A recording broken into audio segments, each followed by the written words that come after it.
Well, hello there, Apple Bites. This is your Apple Bite, written with Ralph, talking to you from our show here, Apple Bite. So we take a bite out of the apple and share it with you. And as you can see, we have a plethora of fun-loving geeks all ready to geek out, have fun, and get nerdy.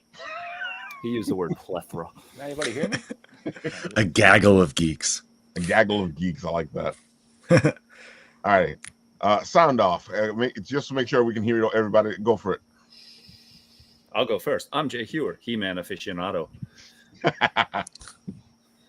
Roman Tony, I roamed on today because I haven't been on for a while. So. James Avila? Wait, it's Avila, not Avila? What have I been saying all these years? I know. Make a joke. 5 letters, 5 different ways to pronounce it. Oh, please. I got the I'll same throw problem. a different one at you every time. Don't worry. Nice. I'm only getting sound from one person. Ooh, you might have to sign. You might have to. Was it me? Sign off and sign back on. Can't hear Raphael. Oh, he's kicking you Oh, out. no, he might have to sign on and sign back off. Sign off and sign back on. This show is going great. All of the so the one person he can hear him. You might have to sign off and sign back on. James, tell him. It ain't me. Hello. Hello. Can you hear James? Yeah, I can hear you. Can you hear me? There you go. Yeah. Yeah. Success. So James, tell him to sign on and sign back off. All right, sign on, sign back off. If that's off, the problem. on, off. Yeah. There we go. Let's see. I find that when anybody uses their phone, it gets weird.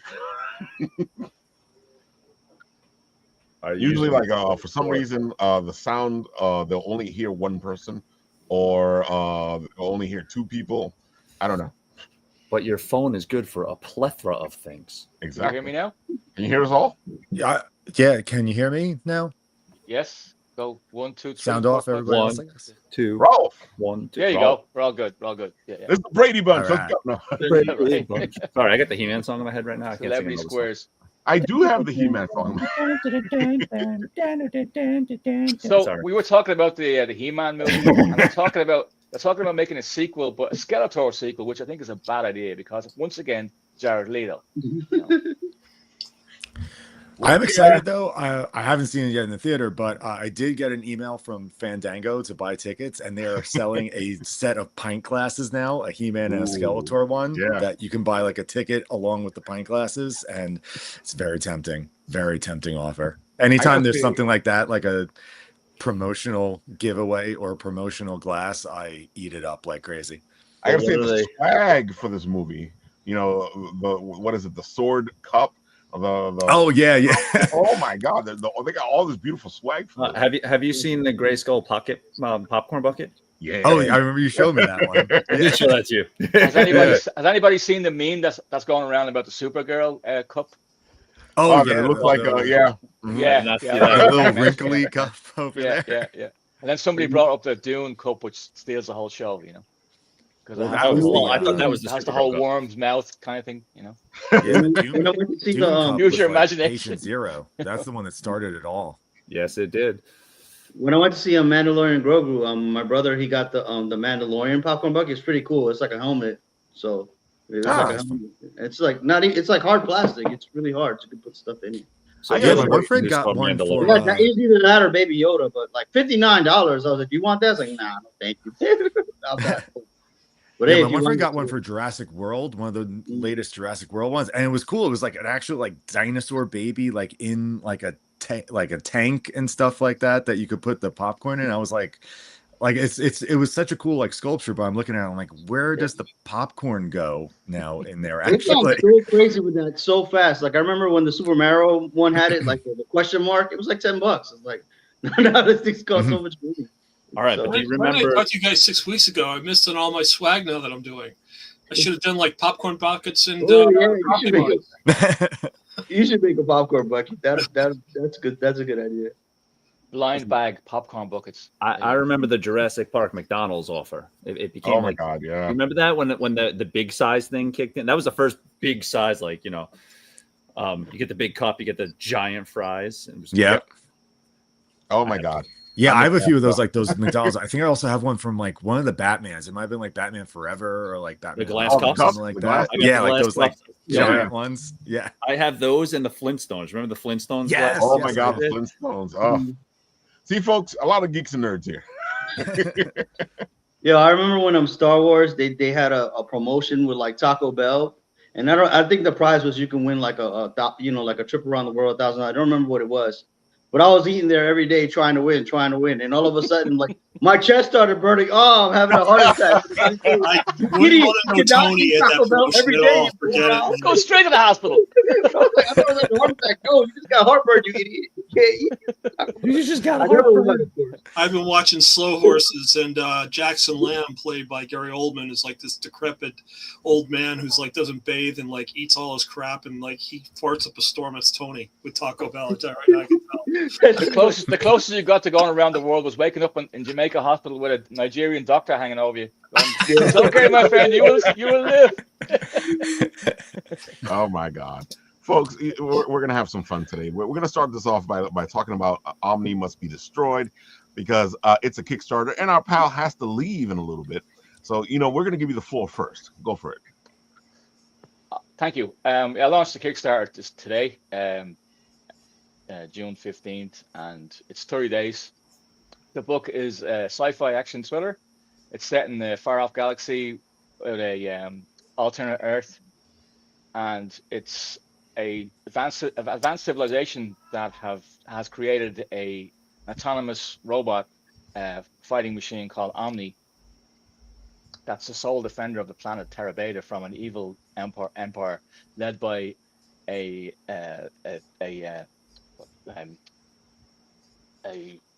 I'm sitting here choking here trying to think of led by a necromancer. There we go. And the story centers on Boxer, who's one of the pilots, who's actually paying for the sins of her father because he was the actual architect of Omni. So the story centers around her, and we find out in book one that Omni becomes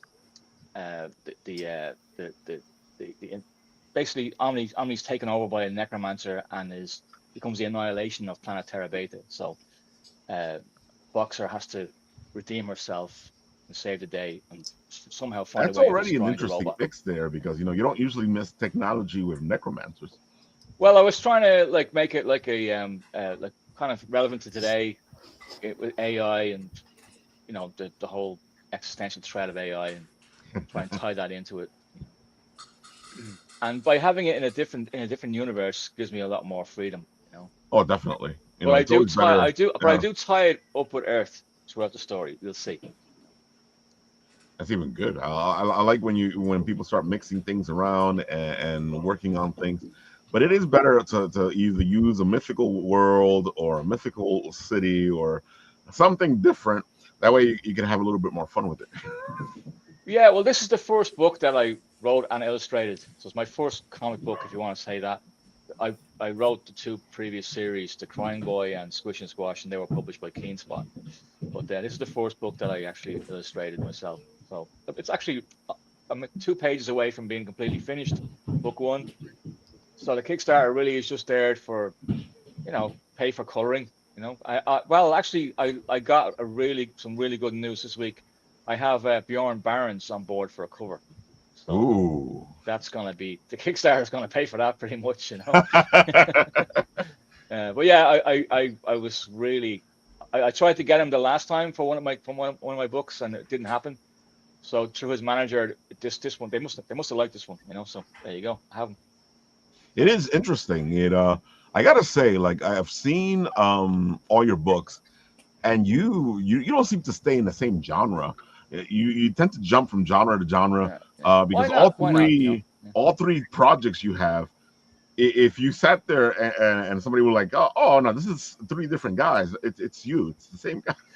Yeah, no, it is kind of strange if you walk past my table at a show and you see the juxtaposition of horror, dark horror, and kids books. But there was a reason for that too. It was prompted by a conversation I had with Mad Cave one year.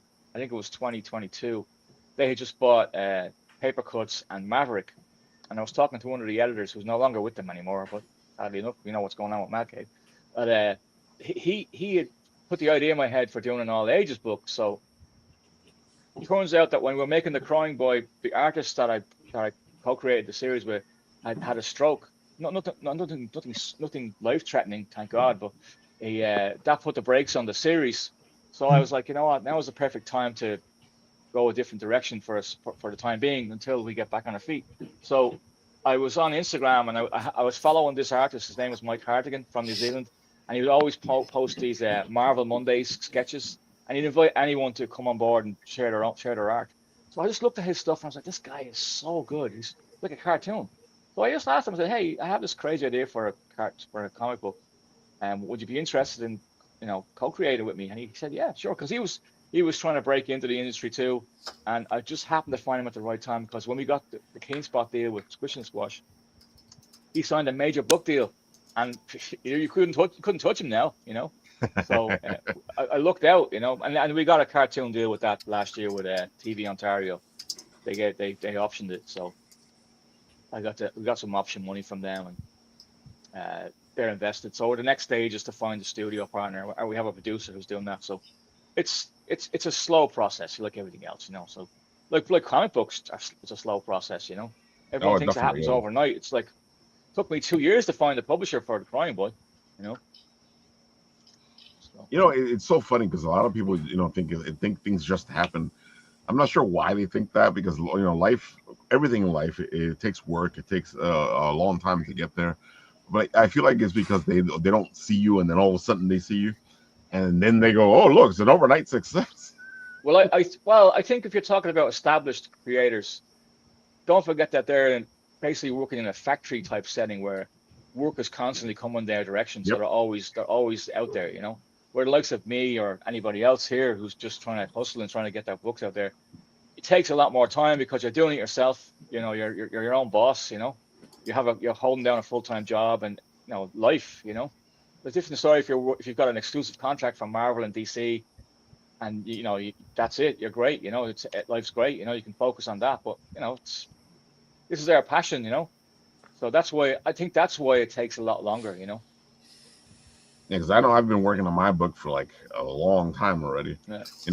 And people always think like, oh, okay, you made a comic, so it's gonna come out next week. I'm like, no, it's not how it works. Yeah, it's an uphill battle. It's and everything has to fall into place, and it's also a collaborative effort too, because you have to have the right people. Yeah. I'm so lucky. The last, so far, I guess 3 books now. Well, I had a previous horror series that I started last year, and I abandoned it for now, put it on the shelf because I sent it to everyone and I got no response. Plus, I'll be honest with you, I wasn't ready to do another horror series. As you said, I'm all over the place, scattered. But I always have 2 or 3 projects on the go. I had Omni 2 years ago, didn't start it, started a horror series, and then went back to Omni again. So here I am, almost finished Omni. So I have the horror series in the back of my mind going, I think I'll change it and go a different direction. Because Omni didn't start where it is now. Obviously, it was something else. It was a completely different storyline. That makes any sense, but that's my process. Does. I know not everyone's different, but that's my process. Oh, it completely does. It makes sense to us as we create things, because there's a lot of stuff that starts off in one direction, and next thing you know, it doesn't look anything like what we had in mind. Yeah. And I guess I'm thinking about it now, and I'm looking at the art, and I'm just too close to it, and I'm like, I gotta change this, I gotta change that. And I said, no, what? Leave it. It's my first comic book I ever illustrated. I think with all its imperfections, I just leave it. You look at any big name artists out there, you look at their first book they illustrated, I'm sure they probably feel the same way. So I'm just gonna cool my jets a little bit on that. Jay and James, you guys have done your books. How long did it take you to get the original books out? So the book that James and I did, we just finished Captain Cradle #1, which was prepared for the Cradle of Aviation Museum here on Long Island. I was there. Sorry to interrupt you. I was there 2 years ago. Yeah. Sorry. Yeah. Were you? Yeah, I was a guest there. Yeah. That's where I met Ralph. Yeah. Nice. So we prepared it for that show. We've done that show for a long time, and it's a museum show. So like anything to benefit a museum, I think is so worthwhile. I agree. but like you guys said, it's spare time work. So it's like, how much can you draw? How long? Everything takes a lot longer. So it's once, you know, the script was done, I could get a script done. If I just buckle down and start writing, I could get a script done in a couple of weeks, you know, but that basically does away with anything else I was doing. It's just push everything else to the side, push every side project. Like you were saying, you know, you just kind of say, oh, well, I was working on this, I was working on that. I'm going to push all that to the side because I want to get this script done, because the quicker it gets to the artist, the quicker, you know, James over here can start working on the pages. And then, you know, if a paid gig comes along, this project gets pushed to the side because someone's going to pay you money. Guess what takes priority? I'm just saying. Yeah, I got to say though, CradleCon's going to be one of my most favorite cons to go to. So, definitely. Yeah, same. See, this says a lot, folks. Jay, James, and I have been talking about this, and they've been talking about it longer, probably, for at least 3 years. It was a number.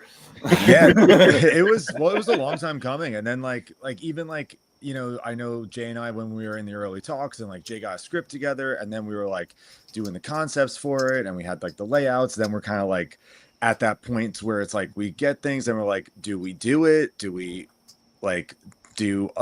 do we wait for so-and-so? Who do we have lined up for a colorist? Who do we have approval for this? And like, eventually, I think it was like last year when we were just like, it's on, and we just hit the ground running and wanted to get it for this. Because this was prepared for the convention, we were like, oh, maybe we should, you know, like an editor would do. Maybe we should make sure we have approval from the convention people.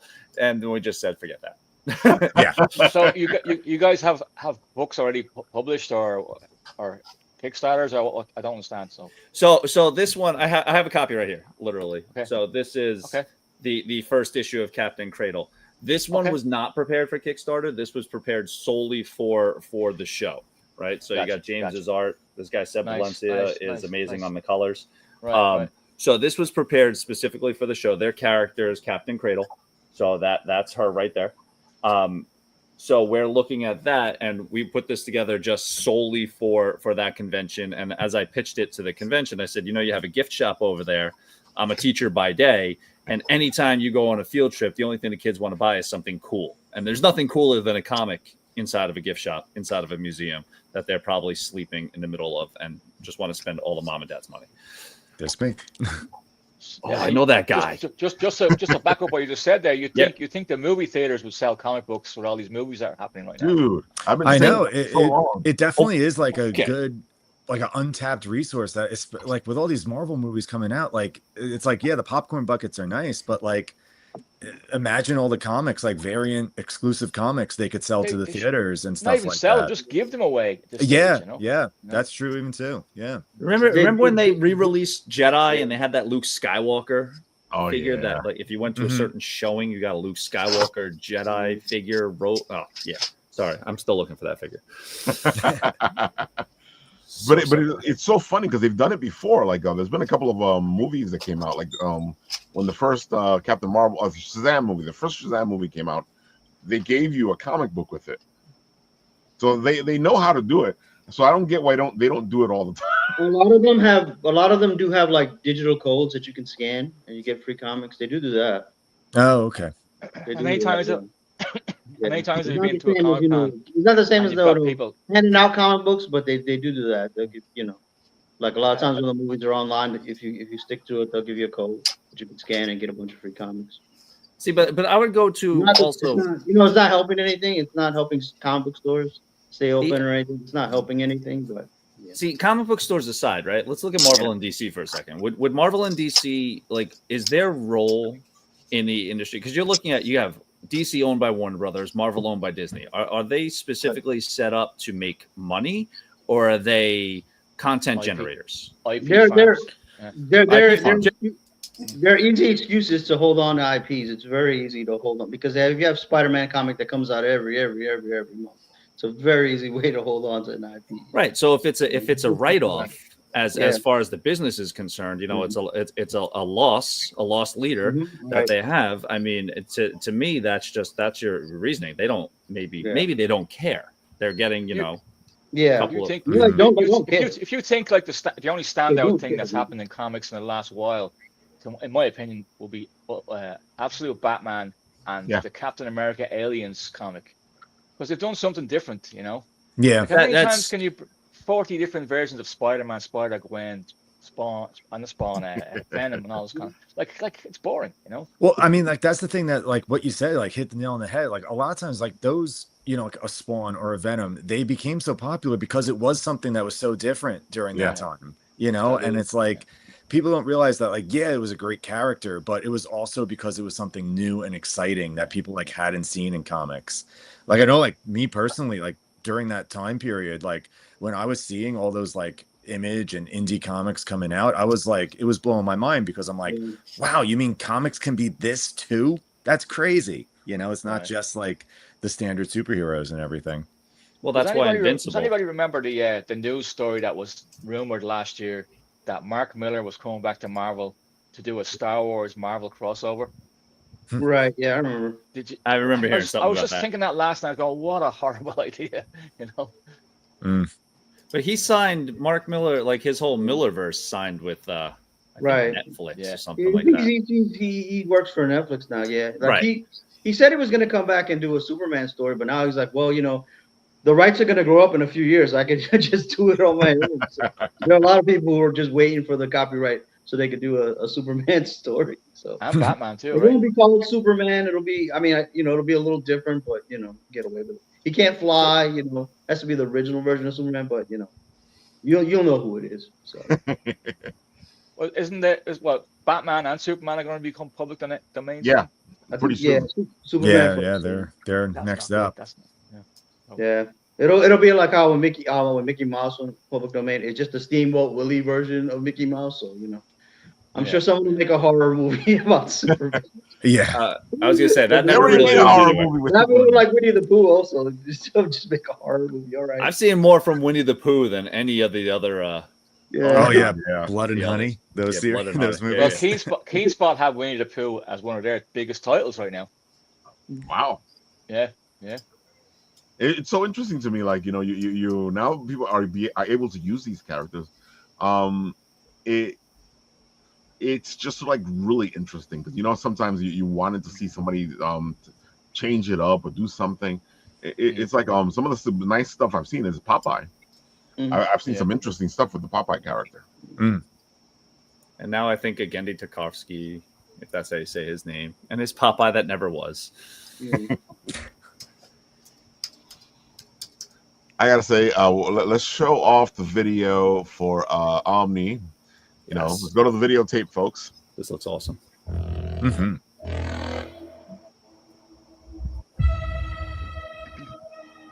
The guy that made it, his name is James Notarianni from London. If anybody ever wants to get a motion comic book trailer made, he's really good.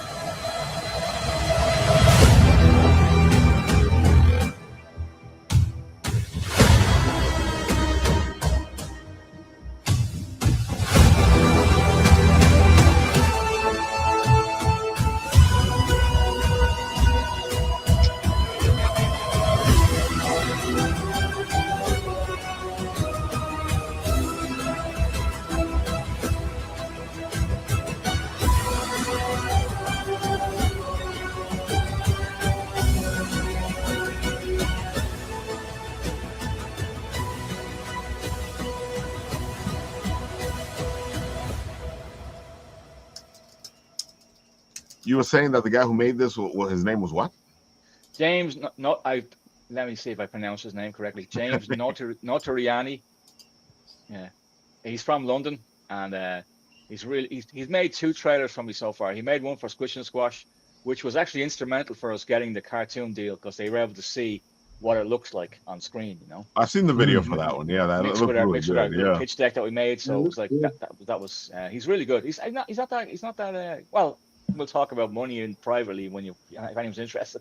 I won't say it on YouTube. But no, he's really good. You know, and he's fast too. You know, he'll send me 2 or 3 versions of it with music, the whole thing packaged. You know. That's cool. And he just uses like your artwork for it. Like you don't have to prepare anything special. He's able to manipulate them and stuff. Yeah. Oh, that's awesome. Cool. Yeah, it's a great video. It looks like the old Marvel cartoons, the cardboard cutout Kirby crossing the street. Yeah. So I love that, it's cool. Yeah, and then obviously like the cover artists, we have Stephen Scott is the main artist. Then we have Kevin Talbio and Francesco Tomaselli, another variant cover. So I got four covers, and I got one from me, so 4 altogether. And then we have Bjorn Barnes, which I think we'll see what happens. I gotta say, you always do a good job. We'll see if the campaign is successful before I can get them. No, I'm saying you always do a good job of picking your covers.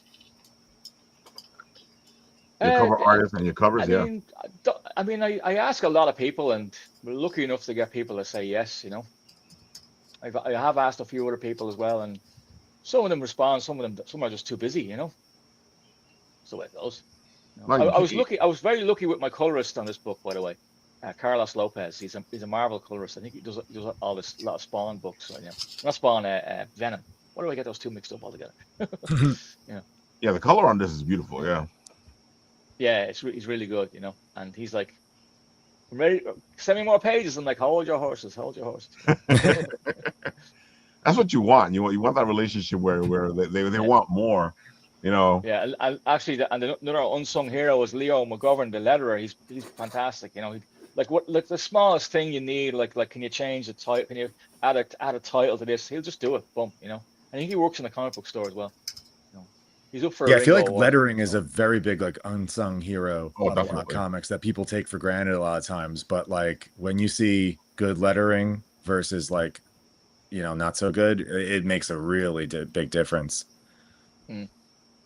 Yeah, I've had Justin Birch. He was with me on Crying Boy and Squish and Squash. He was fantastic, Mm-hmm. But same things. Like some people aren't available, so Yeah. It's so funny because a lot of people get paranoid or they get the weird. Just ask who you want to be on your book. You never know; they might say yes. Oh, I ask everybody. Yeah, exactly. The only time you fail is that they're busy or privately they don't like the book, whatever. Doesn't matter. Keep going. Listen, I'm big on putting my foot in my mouth. I'll say random things, and next thing you know, we're making a book. Oh, definitely. I feel like that's how we started. That's pretty much what happened. I believe it was a couple of weeks ago. I was like, hey, James, I got this idea of a story about surfing. Yeah. I was like, I'm in. That's all you need. That's all you need. Comic book. Awesome. It doesn't have to be on Earth. It could be anywhere. I wrote this script about surfing in Hawaii. I want it. Right. Yeah, in the 10th century. I know. I got like 5 pages into the script, and I was like texting Jay. I'm like, it's awesome. So you guys are all Long Island or everywhere else? Yeah. Right. I'm in Queens, so. Yeah. Oh, nice. Yeah, you're like really close. I just did the Forest Hills Comic Con a couple weeks ago. Yeah, I couldn't make it. I was in Philly. I was at the Fan Expo. Oh, nice. How'd that one go? Oh, well, I went there to promote this, so. Yeah. I made 100 of these promo copies, and I just gave them away just to help the Kickstarter, Yeah, I saw that. I was like, hey, what the heck, man? I saw that you had the book and ready. Go ahead, show it off. No, it's not the whole thing. It's only a couple. I know you had a little bit of the book. A preview, Oh, that's like a preview issue. Yeah, like unfinished, So the last copy. I mean, it says 100. It says 100. I think there's like 4 people have number 1. See, but that's a great idea. I'm actually doing it for my book, my superhero teddy bear. I know Paul's doing the same thing where he's doing an excerpt and he's going to have it at Garden State Comic Fest. I think it's a great idea. Get the juices, the water flowing into all these salivating people's mouths as they go, look at this book. Well, even from my point of view, I think it looks fantastic. And real quick story. I used a publisher called Mixam. Mm-hmm. You know what I mean? They were pretty cheap because I was going to use Comics Wellspring. Right. And I saw the prices. Oh my God, it was like $5.25 a copy. I was like, how am I going to make money on that? I was very happy with Mixam as well. Now. Yeah. So the week later, they sent everyone that email. I don't know if you've used Comic Wellspring before. They sent everyone that email apologizing up and down, and then course, the prices came way down. Yeah, I saw that email. Yeah, the prices are back to normal again. That's crazy. They must have felt the pinch. There's no reason for that. Oh my God. That's why I feel like people forget that there's other places people can go. Yeah. And these guys are really and they expedited the shipping because I told them I'm going to this show, and they're like, oh, we'll send it with expedited shipping, no cost, overnight. Boom, got them 100 copies. Bada bing. And that's what you want to do. I'm getting commission off mixing. Just Oh, we're doing ads now. Yeah, right. I used them for my book. I was very pleased with it. One, you can get, a proof copy for a couple bucks. You just pay for the shipping, but that at least gives you an idea what the actual copy is going to look like before you commit to like hundreds of copies. So yeah, I took a shot and it came out really well. What I liked about it was it's a glossy cover, but paper, like actual paper pages. Not like the plastic pages. So I gotta check that out. You said Nixum was the MIXM. Yeah. Oh, okay. Yeah. Cool. Nice. Glossy paper, but not give you information. Not that plastic paper you see in the comics these days, I miss paper. I miss paper. Paper comics. When you think about it, we're hoarding all the paper in the world right now. We're paper hoarders. Yeah.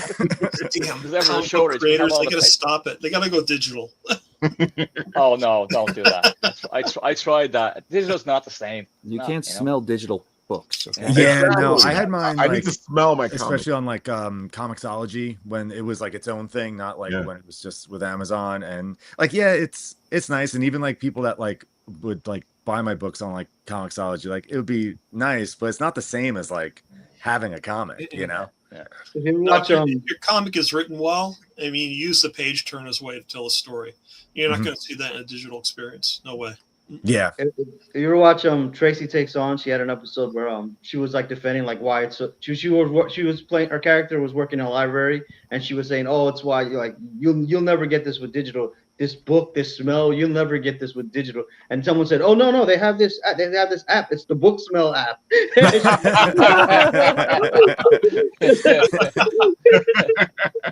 It's not like I left my comic in the bathroom. I left my iPad in the bathroom. Yeah. I don't know, man. You leave a comic in the bathroom, if something happens to it, it's a comic, you can buy it again. I always tell people my comics make great bathroom reads. It's the biggest selling point. Yeah. It's such a funny thing that someone pointed out to me is that like as often as if you think about it, as often as we have our smartphones with us all the time, I've never dreamt about my smartphone at all, and I have it all the time. Like I can't recall a single dream. I've dreamt about comic books and I've dreamt about all this other stuff. I've never dreamt about a smartphone. Wow, that's good. If you think about it, like if you ever just think about the dreams if you've ever had a smartphone, and you have it. Yeah, like, I think you're right. Now I'm thinking about it. Like I don't know if I remember like just dreaming about like going through all these problems with your phone. Go to sleep. Don't think about it. Tony, your phone just it erases those dreams. Yeah. It's like one of those things when it's like plugged into the nightstand. You see like the ray come up and like start. The aliens are like, wait a minute, they're on to us. I don't know anything about what's going on. Nope. I never dream about it. Wasn't me. No. Do electric sheep dream of Android phones? There you go. That's a good question. Do they dream? I gotta say, I've never thought about it, and Tony's right. Actually, I've had dreams of comics. I've had dreams of books. I've had dreams. I've never dreamt of my phone. We probably dreamt of losing it, or No, not even. That's a nightmare by itself. But no, I'm actually never thought about it. I've dreamt of losing my books when I was going to school. Yeah, I feel like I've definitely had a couple of those, like when like you go like back when I was like in high school, like you go to school with nothing and you're like, oh no, like everything's gone. Where is it? My pencil case. Exactly. Yeah. My pencil case. My dreams now and then will be like, oh, I want to buy this book. I don't know, but does it cost so much money? I have a dream. The dream will tell me, no, buy it. And I'll wake up and I'll be like, Oh well, the dream told me to buy. I remember going to school in the 80s, and your school bag would weigh like 40 pounds. Yeah. Yeah. Like, I don't know what that's like now, My daughter's school bag weighs like 40 pounds. I don't know how. Yeah.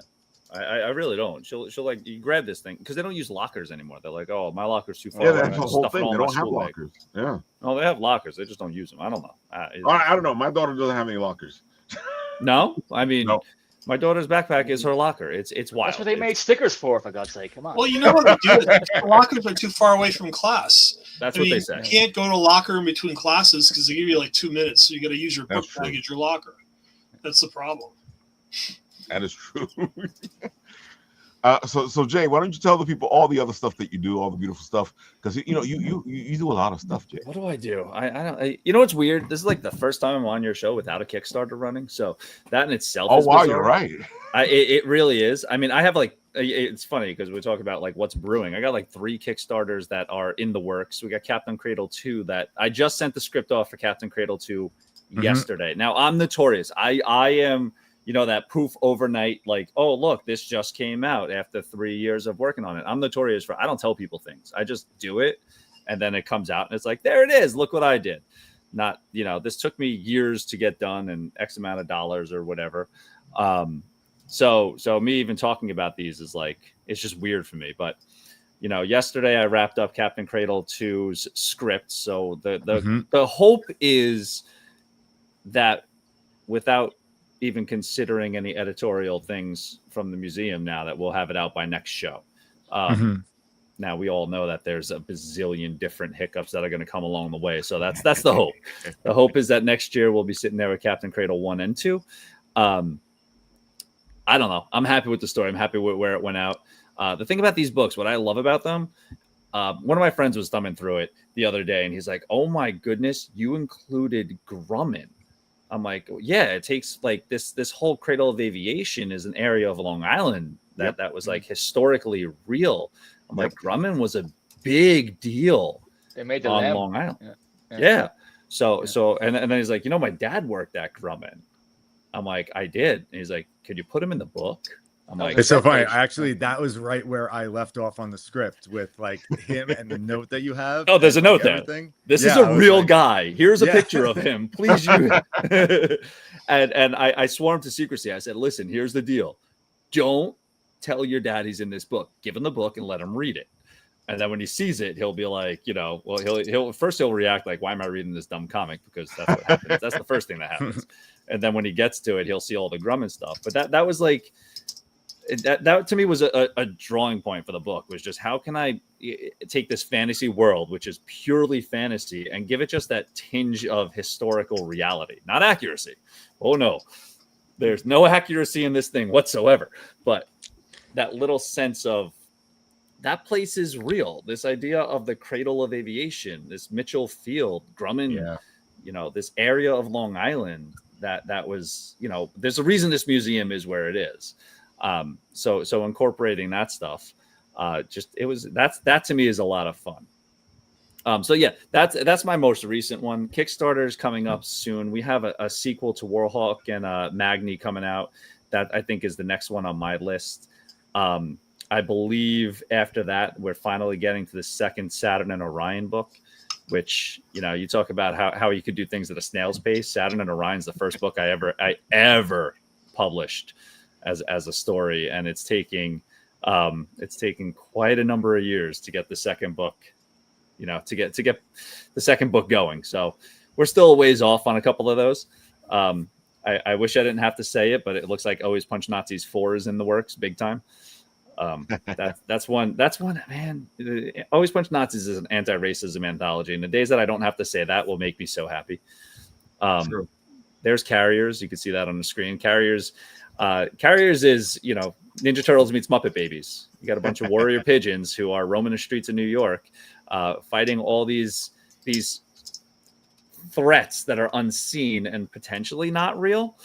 They might just be in their pigeon coops the entire time, daydreaming the whole thing. So yeah, that one was actually optioned for an animated series. And as we discussed before, that's a snail's pace too. So we'll see. Right now, it's being pitched around, and fingers crossed it'll get to that next stage. I tell everybody though, it's like, just because you're optioned for an animated series, you could have animation done. Yeah. I think the Clerks have a cartoon showrunner attached to it. Yeah. There is. Right. And that was a big step. So it's got the pieces in work. It's got the showrunner with the pitch package all together. It's gone to a couple of places. But until I see the first episode on TV, I'm going to just continuously say it's in the works. We don't know. Yeah. It could be time, because that's the way this whole industry goes. You go and everyone's in a hurry, but nobody's moving fast. No, So very slow in movies and TV. And I'm okay with that. Guys, I have to make a move. I'm sorry about this. I have to go to work. Oh, all right. I will be back, because I really enjoyed having a laugh with you guys. It was great. Dude, we would love you to have you back. Because you can geek out with the best of us. Tell the people one more time where they can find you and all the good stuff. Go for it. My Kickstarter is Omni Must Be Destroyed. It went live today. It's on there for 30 days, and you can find me on Instagram at NYCDUB. Thank you very much. I appreciate it. I can't wait to back that. Omni Must Be Destroyed looks fantastic. Yeah, it looks really great, man. Appreciate it. Thank you. Looks great.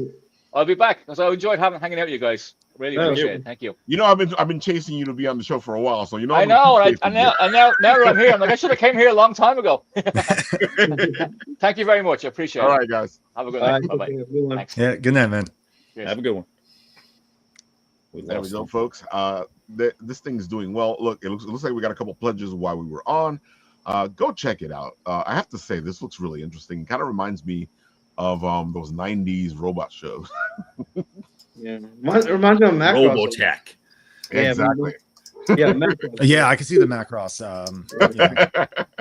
I see a bit of ROM in there. Look at what Skybound's doing. Anyone else notice that one? Skybound in the Hasbro universe. Yeah. Kirkman runs it.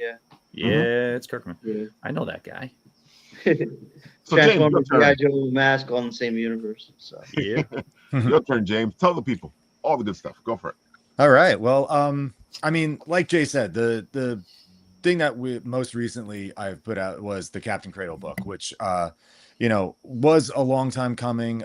Even from the point of when I started doing illustrations for the museum, because initially it started off when I started doing the conventions, years ago.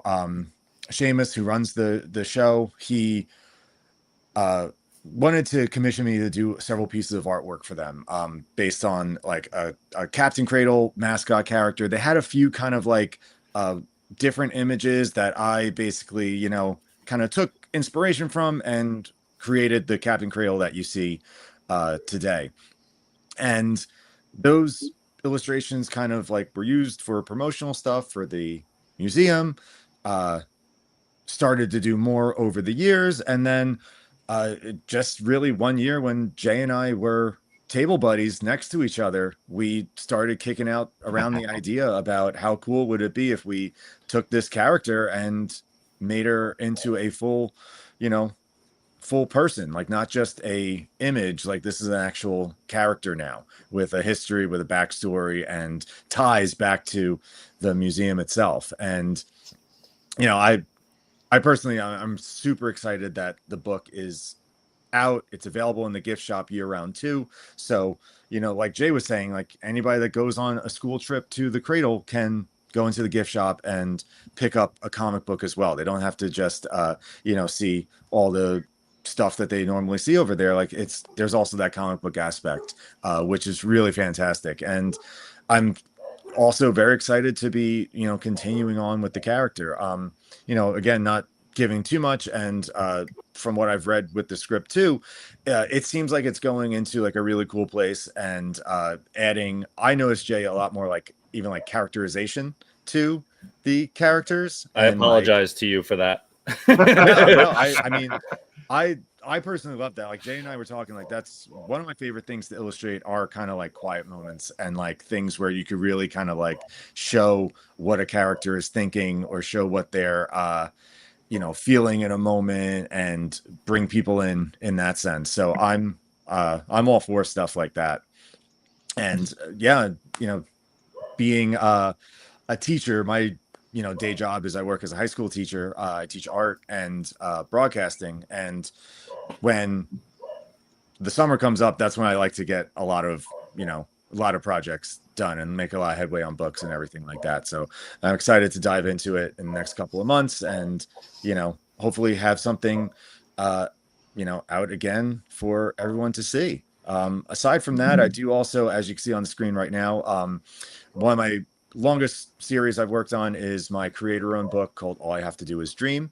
On the screen right there, that's the latest issue that I put out, which is a kind of Christmas and Halloween special. I always loved when there would be like my favorite show that would have like the Christmas episode on, or like, the Halloween themed issue of a book or something like that. So that was always something that I wanted to do with my characters, and happy to be able to put it out like this. This is a all ages book. It's a modern fantasy about a girl who gets cursed to physically enter the world of our dreams, only she can't control when the dream happens or what type of dream she's thrown into. So it was a really nice series. I have 6 issues of the series. That kind of creates the first story arc, and the next kind of goal with that is getting them all collected. I know I've been speaking of like things that like long time coming and everything like that. Like that's kind of one of those things that especially with a creator-owned book that you it takes time, self-publish and everything. Like it takes time. Things come up that you kind of have to put things on pause for a second and take have something else take priority with it, but I'm chugging along with it, and really at this point it's just getting a few more issues colored, and then we're all kind of like ready to go with that. So that's something that hopefully I say this, but that should be in the pipeline very soon. Let me ask you guys, because you're both teachers, right? Yeah. I've been running into I do this thing with the con, and I do the interviews. And it's been recently that I have interviewed more teachers that are doing this now. Do you think something's happening, with teachers, and why do you think teachers are getting involved in all this now? Because I gotta say, I guess I'm being partial here, because when I grew up, the teachers were not this cool. I will tell you that to all my students, I am not this cool. Okay. I kid you not. They think we are, as teachers, we're ancient. They think I'm 3,000 something years old. They don't understand. Like they'll see you in the store, like we used to do as kids. They'll just duck and cover. They don't like. One day, this is the way everything goes. Everything's in hindsight. One day they'll look back and they'll be like, I had a teacher that made comic books. And they'll just like realize that that's unheard of, because they are, as kids should be, they're in their bubble. What's their bubble? Their bubble is, you get a couple of kids who love reading. You get a couple of kids who are totally into TikTok and Snapchat, boyfriends, girlfriends, sports. That's their bubble. The last thing they want to do is go to school. And if you teach history, you whenever I teach social studies, some years I do, some years I don't, depending on the amount of sections we have. But it's always funny to explain to them, like, girls didn't have rights. And they're like, what do you mean? I'm like, well, they couldn't go to school. And they're like, that's awesome. I'm like, no, you don't understand why that's not awesome. And because they're spoiled, like that's what it comes down to, right? We're spoiled. We are.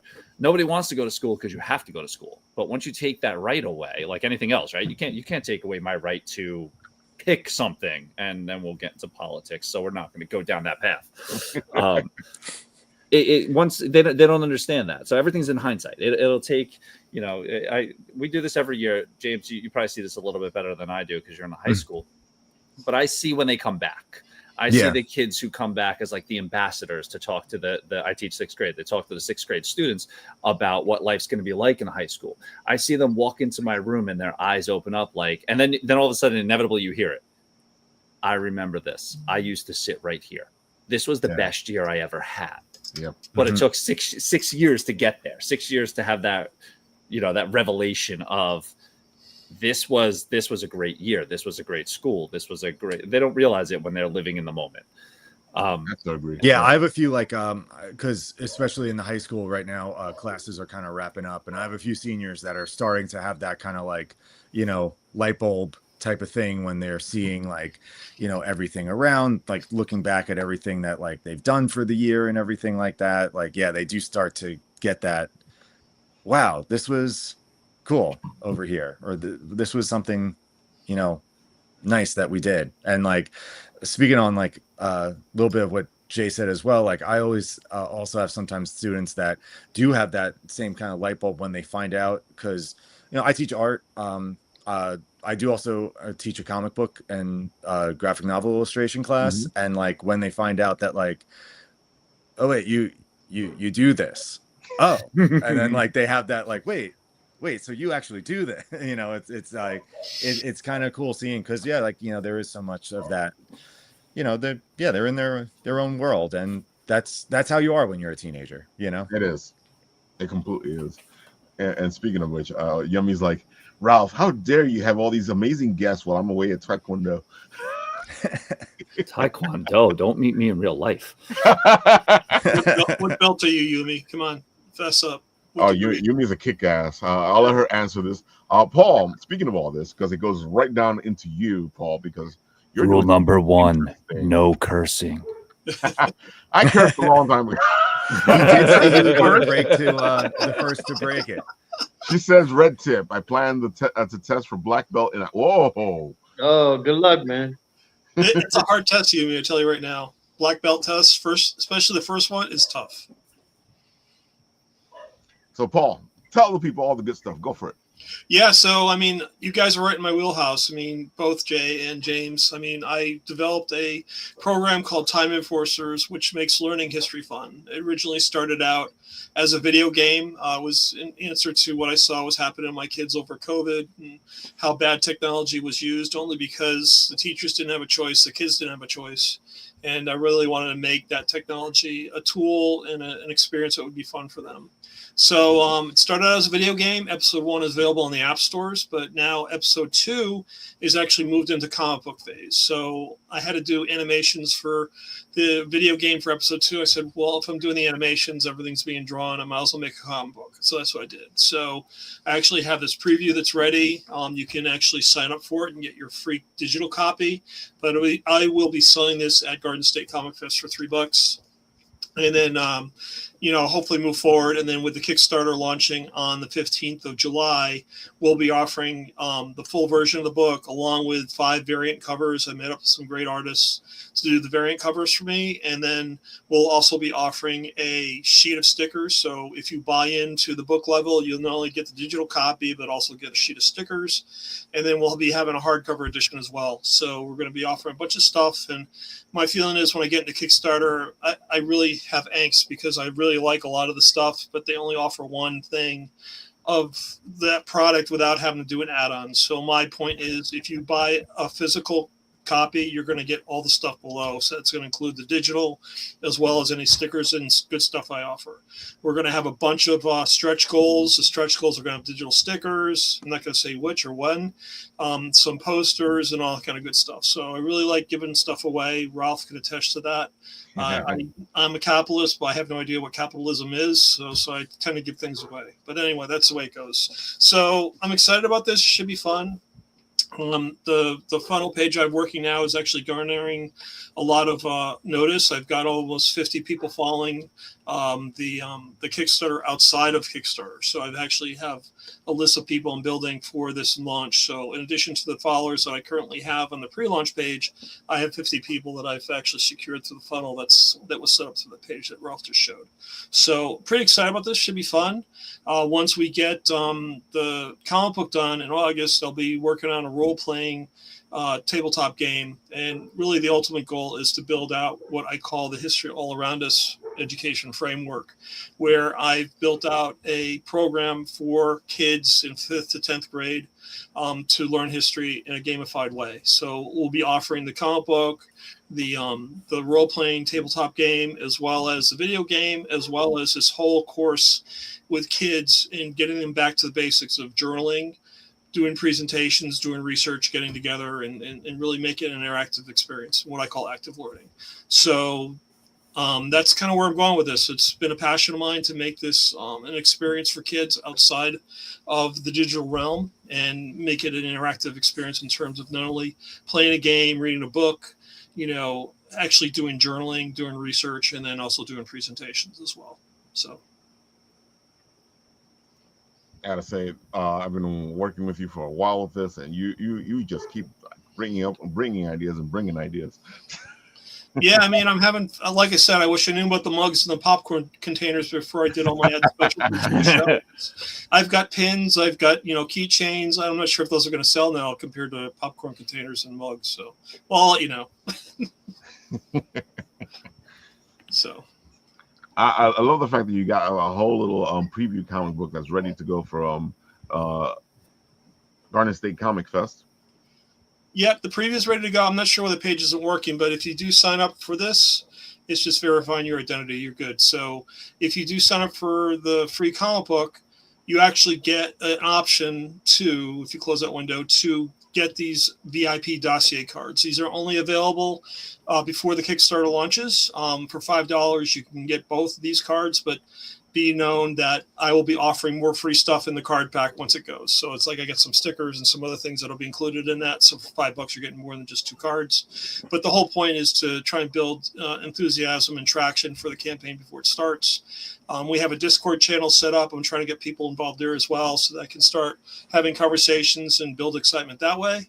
And I just love this community. I love the creative community behind comic books and writers and filmmakers. And I think getting involved with this has been a big boon for me because I go back to my graphic design days at RISD and interacting with people who are creative. And it's just really a great time. So. Ralph, you're on a card now. Look at that. Yeah, he's not messing up the $5, so Tony, so don't worry about it. Because he still owes me my Captain Cradle comic, which I paid him for, but I will never see. But that's okay. Hey, it's in my house. I haven't seen you since CradleCon, so. Oh, stop it! It's like I don't see things for 6 months after. And now he's disconnected. See, there. So if you get the Ralph, I can't hear you. Oh yeah, you're cutting out. You're cutting out. What? Yeah. So if you get the Ralph card, trade it in for something good. No, that's awesome, dude. That's awesome. Man. Let's see. Where's the link for the Secret Circle membership? So once you sign up for the email, you'll hit this page and just sign up for the Secret Circle. I'm going to send out the cards after the Kickstarter's launch so I can put everything together in one package. Yeah, I'll gladly give you Ralph's cards. Don't worry about it. That's okay. I heard they're very valuable and highly sought after. I agree. You should autograph a couple of those.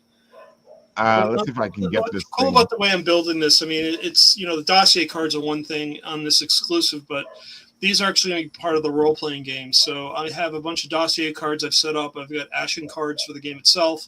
The game for the tabletop is going to be based on Trivial Pursuit, but it's also going to have a role-playing aspect to it as well. So it's going to be like a D&D experience along with Trivial Pursuit. So I'm kind of happy about that. I think it'll hopefully engage who's ever playing it, adult, kids, I don't care, and actually have some fun doing it, learning. So.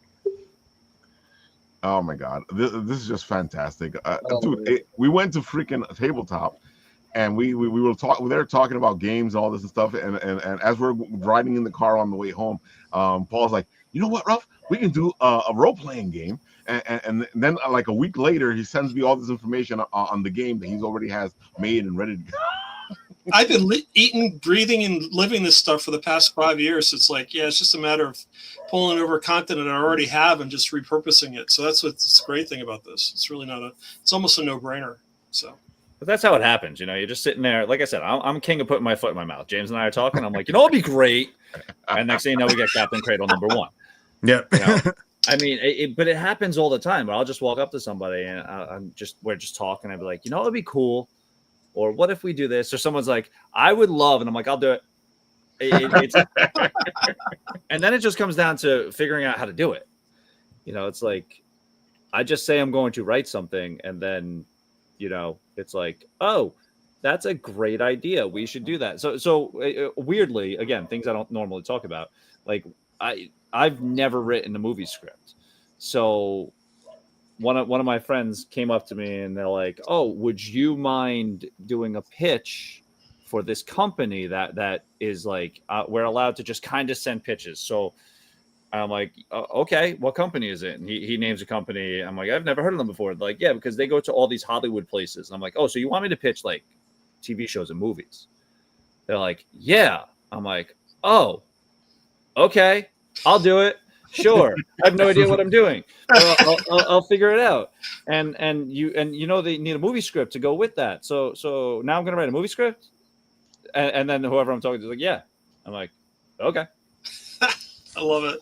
And then next thing you know, it's like, a couple of months go by and you're like, all right, here's that movie script. I wrote a movie script and it's there. And it's weird. And you go through things and just like, I don't know. If you're afraid to say yes, if you're afraid to do something, it's never going to get done. And I think that's it. Sometimes that is a big part of it. Just kind of like, almost like putting it out into the ether that like, yeah, this is going to happen. Or like, yeah, why don't I do that? Like, it. And the best part about the whole thing is like, everyone's like, don't expect to hear the words yes from these companies. I'm like, duh. Yeah. It's like, yeah, but if you don't send it in, you're never going to hear the words no. And even when you hear I always tell people, and they always look at me like I'm dumbfounded, but I'm like, one of the best things to hear from an editor of any company is a no. And they're like, wait, wouldn't you want to hear yes? I'm like, of course I would, but you don't understand how big it is to hear them actually respond. Yeah. With a yes or a no. Exactly. So, even as an artist, some of the best portfolio reviews I had were the ones that like really went into the nitty gritty and were like telling me like what I got to do. And I'm like, cool. Like I can do that, Like, and that's where like concrete thing. But that's where Captain Cradle's second book came in. He didn't want to talk about it, but I have no problem talking about it. So the Jay Stewart cover right here from Captain Cradle #1 showed these skeletal zombies on it. I don't even know what these are, where he came up with them, but I'm like, that's amazing. That's a story right there. Yeah. This cover, I saw this cover get done. I'm like, well, that's a lie. None of this is in this book. Can we save it for book 2? They're like, what are you going to write in book 2? I'm like, I don't know, but it's going to involve that cover. Mm-hmm. So love it. That's what you call a writer's prompt. Pretty much. No, it's an evolving comic. So it's like, it's just the way it happens. I mean, you have a basic idea, but you don't know the story is. But that's it. This is the inspiration. It's like, oh, Captain Cradle's getting a sword. How's that going to happen? No idea. He's getting a sword. No. Yeah. But what we decided to do to help out with James, this is why I apologize to him. It's like we decided to have Jay Stewart do a handful of pages. And in order to do that, something has to happen in a story to trigger an entire art change. Like the art has to dictate, almost like a flashback scene. The art changes and you're in a different world. So I told James over there, I'm like, you have all the character driven pages and Jay has all the action. but that's his strength. Like just looking at her little side smirks, it's like, hold on, let me see if I can get in there. Like this all right, go ahead. This image right here of just that look, or this one down here with her hand on her face, like that's all James. I'll sit there and write like, I think I gave a little bit more direction on the character emotions in the second one because I knew his strength, and that's it right there. So it's like, all right, how do you see a person with that side eye flirty smirk? And he does. And next thing you know, it's on the page and it's like, wow, it's absolutely amazing seeing that. So building to that strength, now we have much more of a character driven half of a plot that, to me, that's storytelling. Storytelling is all about the characters. It's all about the emotion. It's all about the connection you can make. The action's just, it's like icing on the cake and, gets people coming back and seeing, the payoff. I'm also happy you're talking about that relationship between the artist and the writer, because I feel like a lot of people, when they're getting their book done, or they don't think about it. They don't think about the fact that maybe they need to figure out an artist that works for the story they're trying to write, instead of just like, I'll get any artist. and they'll make it work. No, you guys need to like figure out the relationship between you and the artist, or the artist and the writer, because it's important. Yeah, no, I mean, like I know even for myself, like, I've had writers that like I haven't done too many additional books that I haven't written, but the ones that I have, like I've worked with writers that I've gotten along really well with, and I know that they like their style of writing like works really well for how I illustrate. And I've had ones where it's been kind of like, to get the issue out has been definitely a trial by the time you're done with it and everything. And it's like, it's not like even that like one person's right, one person's wrong. It's just kind of like a like, there is that working relationship that is a big part. And especially with comics being like, going back to, it's, people think it's overnight, but there's really so much work that goes into it. It's like there is a lot of communication and back and forths and like, time that goes by that you're working with somebody. So it's super important. And it's also hard for depending on your experience level, but it's hard to let go. And I think on the creative process at any level, learning two big things to learn. First is how to take a criticism, because that's its own little game. If somebody gives you a proper critique, it's going to hurt, because they're going to see things that will help you grow, but you don't see it yourself. And the second one is just letting go, letting the artist, I write a script. I guarantee what comes out is not exactly what I saw in my brain, but it's better for it. Yeah. And you can't micromanage. I can't hold the pen and draw, because if I could, I wouldn't be looking for artists. It's like, so the artist has to know when to say, all right, that panel is good enough. It's like there's great and there's good enough, and then there's what can we do to improve it. But at some point you have to move on. At some point you have to say this panel is good enough. It gets the point across. You could have people with shading who spend 8 hours on one panel just shading and tweaking and putting every little detail. I'm sure it looks phenomenal, but then next thing you know, you're like, oh, I did one panel in 8 hours. That's not going to work for many artists. So just that idea of, all right, this page is done, let me move on, is something huge. And then letting just again, as a writer, for me, letting go and just saying, oh, you see something different than what I saw, it's going to be awesome for it. It's going to be better. Those two things are just, it's tough to learn, because these are your baby. You're really close to every little story, every little word, every little panel. Definitely. Yeah. I mean, it works the same way with like on the artist end too. Cause like sometimes, you get so invested in it because you are spending so much time like on a page that sometimes you do get that little like tunnel vision where like someone has to look at it and just kind of like, be like, well, like I see it, but like maybe it would work better like this. And like sometimes like, yeah, you just look at it, you're like, you are totally right. I was too close in there and I couldn't see the forest through the trees at that point, so you need that like back and forth. And it's all for like, at the end of the day, we all just want to put out the best thing possible. That's it. I mean, I had an artist today, like probably like 4 hours ago. He reached out to me, 22 pages is drawn. The book is done. And he reaches out. He's like, I want to go back and I want to redraw a couple of panels. I said, go for it. Like, we have a little bit of time. It's fine. He's like, I also think we should relook at the ending. I'm like, oh, and then he's just like, and it was interesting because that I'll get to the whole point of that. Oh, he's like, yeah, I will happily redraw the ending if you want to add something into it to make it a little bit more definitive. And I'm like, what's funny? I've been thinking about that ending, and I've been thinking about the best way to improve it. Knowing that you want to redraw a page or two is like, it's almost like that golden ticket. It's like, that's phenomenal because now I know we're both on the same page. We're both thinking the same thing, but I didn't want to approach him because I didn't want him to redraw pages. And he probably didn't want to approach me because he didn't want to offend me. It's like one of those deals because you never know which direction that can go. There's plenty of people who will dig their heels in and say, no, it's written like that because that's how I want it, or whatever, whatever feelings that they have. Mm-hmm. Because as a writer, sometimes I know I always leave room when I'm writing a comic script for the artist to be able to do their own thing. Every once in a while, I have an idea for a scene or I have an idea for a panel that needs to go a certain way.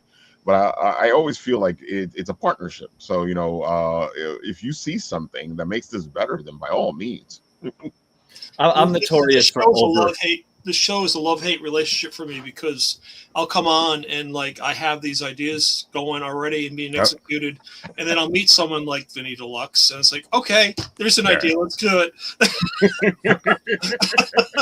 We all have that, and all of a sudden the story's changed. I love it. No, but I'm notorious. I'll write and overwrite a panel. Like I'll just write, all right, so let me describe this whole thing, and I'll describe so much, and then the last line I'll write is, oh, don't worry if this all isn't shown in there. I just wanted to give you an idea of what it looked like.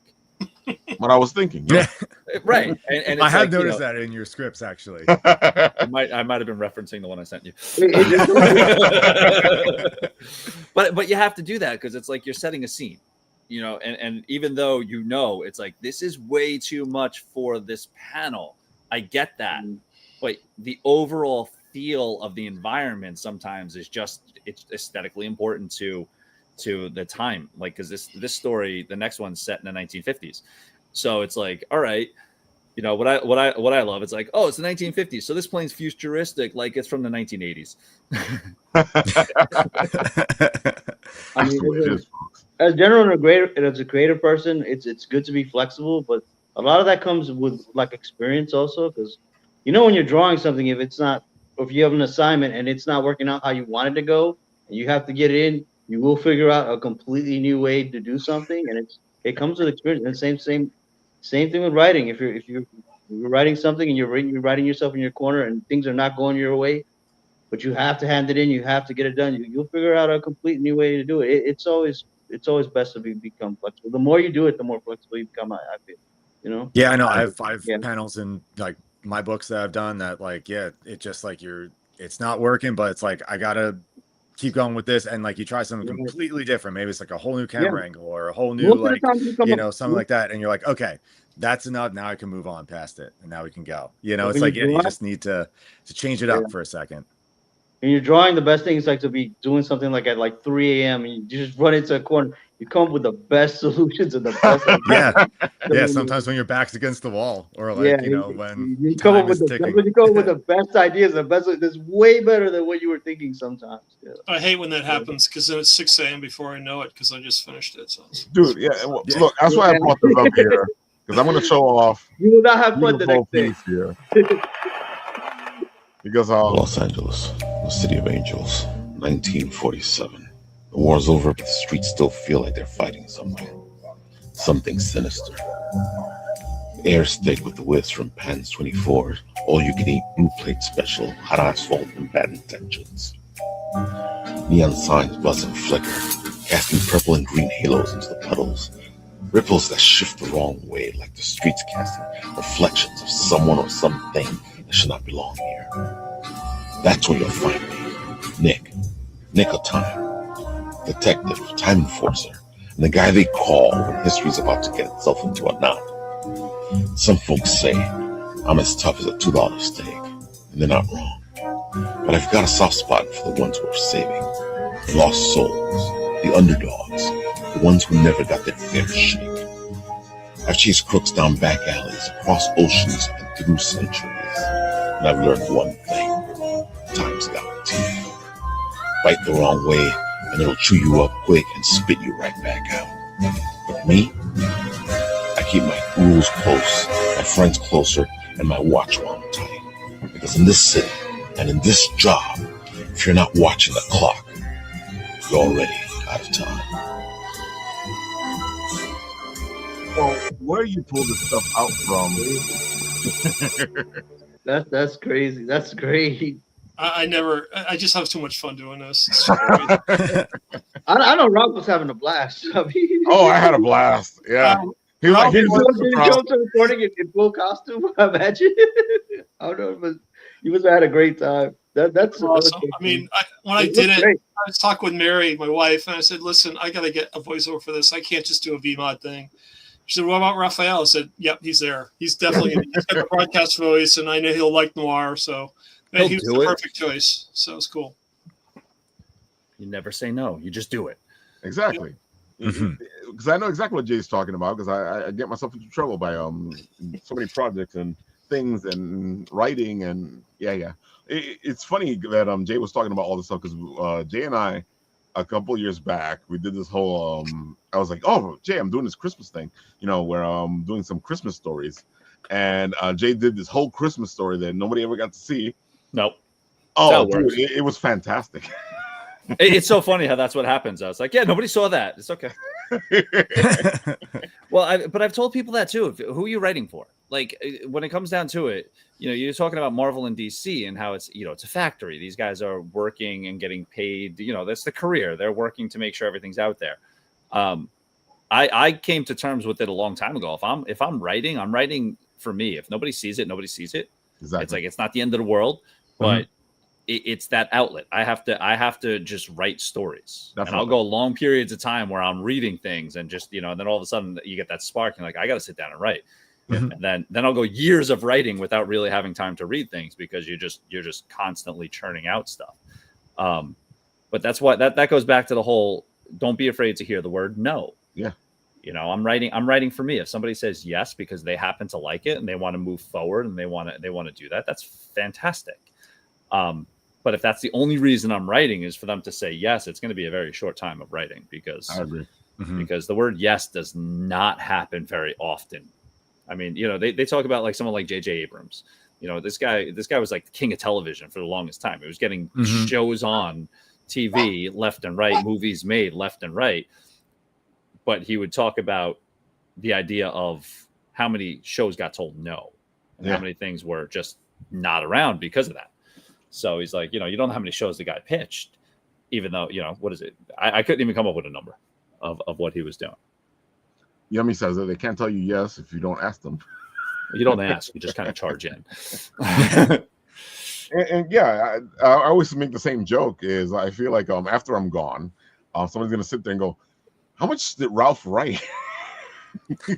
But that's it though. It's like, you're an overnight sensation 20 years in the making. It's like, I think that's what they were saying about Bendis when he hit Ultimate Spider-Man. The guy hits Ultimate Spider-Man. It's like, this guy came out of nowhere. I'm like, okay. Yeah. So you sure about that? Exactly. Or Robert Kirkman, Invincible's the hottest show on TV. And it comes out how many years after the comic book totally ended? Yeah, think about how many issues, and not even just it ended, how many issues of Invincible came out before a series was made. The same thing with Walking Dead. Yeah. See, The Walking Dead though was still coming out. Like, he still had the issues coming out. Yeah. Invincible almost seemed like it was dead to television.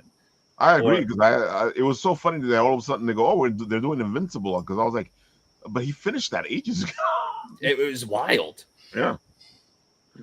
So, but it's cool, like a series like that, like it even the series opened it up to a new generation. Like, I know even my kids in the high school that I work at, like, they love Invincible, and like I know they had probably any concept of it when it was out in the comic book stores, because they were probably Dude, I had people young. Tell me it was a comic. Yeah, I had people tell me that. but it also forced Kirkman to go back into that world. Now we have that Battle Beast series that's going. Because he wasn't writing more Invincible, even though maybe he should have. Who knows? But yeah, so you get Battle Beast, you get that. So it always makes me laugh, because it's like, oh, you wrote that much, and then the first thing that really becomes a success, it's like, oh, wow, that was amazing. Your first thing you did. It's like, no, no, it takes a minute. Yeah, there's stuff that I've written and shared with people. And every once in a while, they'll get stuck on something that I was like, I was playing around. That's not even something that I was actually seriously thinking. Like, why do you like that? I had a guy once, like I was writing scripts for him, and like as he was getting to know me, I'm like, you have no idea how many scripts I've written that nobody has seen. And he looked at me like I was crazy. He's like, why would you do that? I'm like, because it's the story. I'm like, it's just the way it is. Yeah. I'm like, it really is just the way it is. If you're not practicing the craft, even if nobody's watching it, you're never going to be able to write. Like, they talk about finishing something, finish something you started.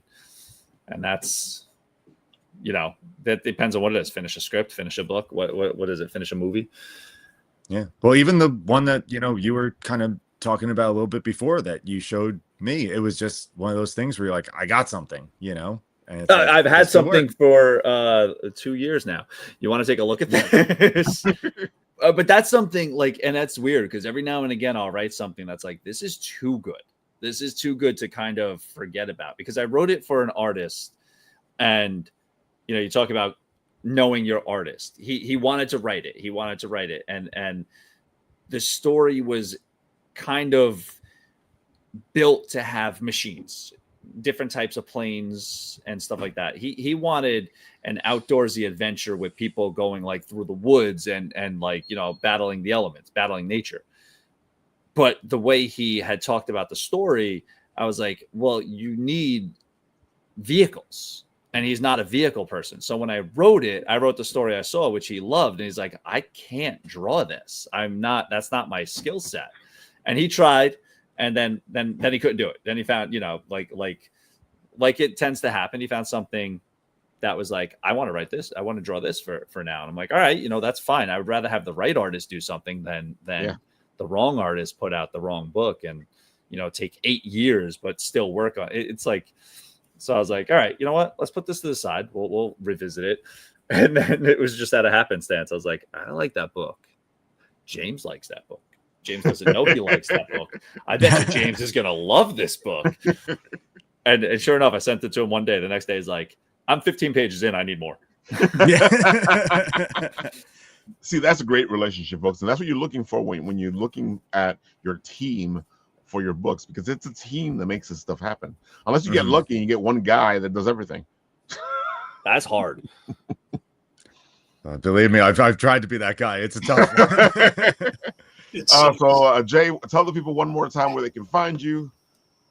Just look up Jay Hewer. I'm on many places. My website's jasonhewer.com. It's the full name. But I'm Jay Hewer on Facebook if I'm ever on Facebook. I'm Jay Hewer on Instagram, which I tend to pop on every now and again. I still frequent every now and again, so it's probably Jay Hewer on there as well. So that's where I'm at. And James, tell the people where they can find you.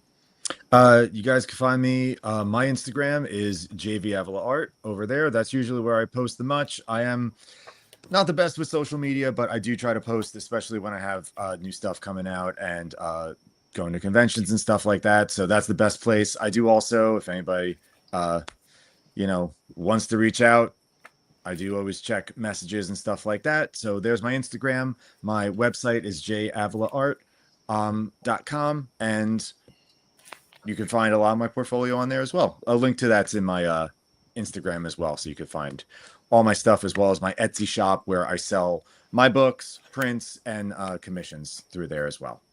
Will either you gentlemen will be at conventions anytime soon? To be determined. I'm still figuring out what the summer holds. I may be doing a comic shop appearance though in the summer though. So I'll give some details on that once we figure out the date. Same there. Once when I get more information, I will let you know. Looks like I'll be at New York Comic Con. Welcome to Florida. That's. Well, we always run into each other at New York. I was going to say that's usually where I'm at. Yeah, you will run into them. We'll do a little something. We'll bring it to you guys. Something ridiculous. Yeah, it's always ridiculous. I think my favorite one was when you were doing the Kickstarter and it was a whole wrestling promo. I mean, that's usually what it turns out to be, right? It's like, you're going to cut a promo. Best was at CradleCon, man. You're like, you put that camera up, my son ran away. and it was Sir Evil Kip and myself. And oh my God, that was great. And Ryder, poor Ninja Prime, is looking on like, what is wrong with my father? Oh my God. Yeah, I gotta say that one came out of nowhere. Folks, if you want to check out a beautiful promo, go to the Instagram. It's probably on Jay's page as well as my page. It's a blast. Go check it out. It's out there. We can get going. I mean, we get some inspiration from things like, what would Skeletor do? Exactly. What Skeletor? what would Skeletor do? I'm just going to read a little excerpt. Skeletor says, if you are upset, Shake your fist to the heavens as you curse your higher power for surrounding you with fools and miscreants, especially when the ones with the flowing golden locks are happy families living who seem to get all the breaks. That's what Skeletor would do. Till we meet again. Remember. Of course, Paul, you will be at Garden State Comic Fest showing all the good stuff in 2 weeks. Yeah. 2 weeks. Yeah, it's Saturday the 27th and Sunday the 28th. So I'm looking forward to it. Should be fun. And we will be at Garden State Comic Fest to show you all the beautiful stuff that is happening there, and giving you a little video of Paul and his Time Enforcers, and getting the book before you guys, because I will be there to get the book. Stop by, see Professor Haugens and Amelia Earhart, and we'll be giving away freebies, signing up for contests. I think our contest is going to be a bucket full of reading stuff along with a $25 Amazon gift card. And then, of course, we get the pins for sale. We get the stickers for sale. We get a bunch of stuff for sale. So no shortage of any kind of ed specialties. We got them. Be there. Be there, folks. Be there. Garden State Comic Fest, Cody Arena, 2 weeks. Yeah, it's a blast. I can't wait. We like advertisements here. Exactly. And Tony, anything new? Let's see. There's a weird noise in my kitchen. I gotta check. I don't know what that is. You're haunted. That's new. Tony, wait for Yumi or your phone. It could be your phone. It heard you before. It could be. Let's see. Well, the spring anime season is coming to close. So what have I already reviewed? I already reviewed Dorohedoro on Netflix, and what else there? Oh, Rooster Fighter, that came to a close. I reviewed Rooster Fighter. So yeah, it's about a rooster fighting. That's pretty much it. Yeah, so I think everything's gonna end either this week or next week. So there'll be plenty more reviews. So something to look forward to. So I'm going to leave you guys with what Yummy's saying. Supernatural taught us to fill a shotgun with salt. Keep that shotgun with salt next to you. But does she know the first rule of Fight Club? She probably doesn't know the first rule of Fight Club. She did say that we shouldn't be scared, that she will protect us. Hold on. Where was it? Yeah, here we go. She said, also, like I told others, you're safe. I'll protect you all. With that, folks, on this show, glad we have you on our side. I agree. I wasn't talking about tell you, folks, I used to play TTRPGs with Yummy, and she protected my ass a lot of times. So she's not kidding when she says that. On this show, when it ends, I press the button, and this happens.